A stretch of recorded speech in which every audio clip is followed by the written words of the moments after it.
تپوس ډیر ضروری دی چې بعضې خلک په سوشل میډیا باندې په فیسبوک باندې دا اذکار شیر کی سبحان الله الحمدلله الله اکبر یا یو درود شیر کی یا یو دعا شیر کی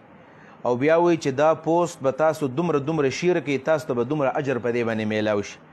او که تاسو شیر نه کړو نو تاسو به بیا ګناهګار شئ د دې شرعي حیثیت څه دی الجواب بفضل الوهاب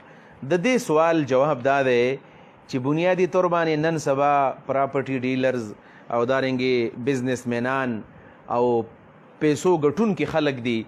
او دین هم خرڅوي او دنیا ګټلو کې هم هغوی دې ته نه ګوري چې دا جایز ده او که دا ناجایز ده بنیادی طور باندې کنسپټ راغلی دی چې په یوټیوب باندې سړی پیسې ګټي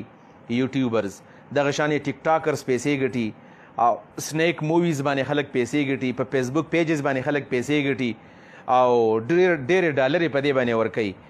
نو اکثر داسې و چې دا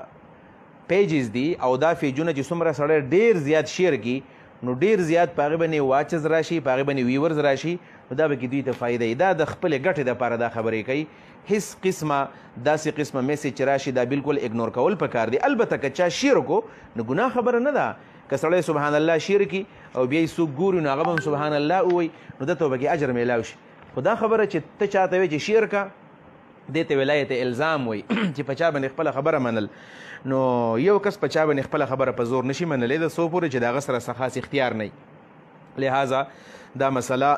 کمزوري ده دا غلطه مسله ده په چا باندې دا چرته هم لازم نه ده چې دا به خامخا هغه شی شیر کوي او بالفرض که شیر نه کړو دا به ګناهګاریږي دې هېڅ قسم داسې ثبوت نشته دی او دا مسله کمزوري ده